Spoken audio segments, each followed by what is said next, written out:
এনেকুৱা এখন মেটছ যাৰ পিছত সমগ্ৰ বিশ্বই MS ধোনীক মাষ্টাৰ মাইণ্ড বুলি ক'বলৈ আৰম্ভ কৰিছিল। সেইদিনা ধোনীয়ে এনেকুৱা এটা কাম কৰিছিল যিয়ে সকলোকে আচৰিত কৰি তুলিছিল। ঘটনাটো ভাৰত আৰু দক্ষিণ আফ্ৰিকাৰ এক ৰোমাঞ্চকৰ মেটছ। সেই সময়ত দক্ষিণ আফ্ৰিকাক জিকিবলৈ মাত্ৰ 47টা বলত 3 ৰান লাগিছিল। হাতত আছিল 2টা উইকেট।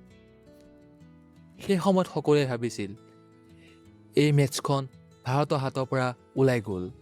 ষ্টেডিয়ামত বহি থকা বহু অনুৰাগীয়ে নিৰাশ হৈ পৰিছিল। আনকি কিছুমানে মেটছ শেষ হোৱাৰ আগতেই ঘৰলৈ যাবলৈ আৰম্ভ কৰিছিল। কিন্তু ধোনীয়ে তেতিয়াও হাৰ মানি লোৱা নাছিল। ষ্টাম্পৰ পিছত থিয় হৈ তেওঁ কিবা এটা গভীৰভাৱে ভাবি আছিল। ভাৰতক জিকিবলৈ লাগিছিল মাত্ৰ 2টা উইকেট। ধোনীয়ে নিজৰ মতে ফিল্ডিং সাজি দিলে।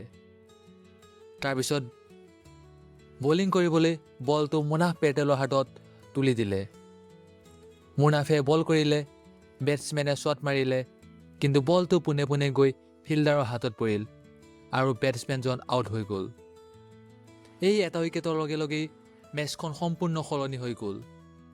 তেতিয়াহে সকলোৱে বুজি পালে ধোনীয়ে আগতেই এই মুহূৰ্তৰ কথা ভাবি সেই ফিল্ডিং সাজি লৈছিল।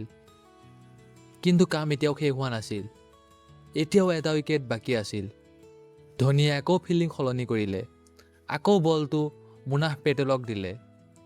এইবাৰ বেটছমেনে শ্বট মাৰিলে আৰু বলটো পোনে পোনে গৈ পৰিল যুৱৰাজ সিঙৰ হাতত আৰু আউট হ'ল।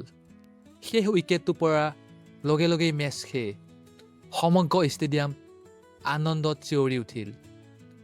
যি অনুৰাগী অলপ আগতেই আশা এৰি দিছিল তেওঁলোকে বিশ্বাস কৰিব পৰা নাছিল ভাৰতে এই মেটছখন সঁচাকৈয়ে জিকিল। বহুতে ভাবিছিল এইটো এটা চমৎকাৰ, কিন্তু সেয়া চমৎকাৰ নাছিল।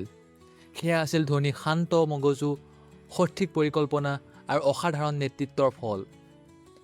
সেইদিনাৰ পিছত সমগ্ৰ বিশ্বই বুজি পাইছিল ষ্টাম্পৰ পিছত থিয় হৈ থকা এইজন মানুহেই নিজৰ বুদ্ধিৰে এখন হাৰি যোৱা মেচো জিকাব পাৰে।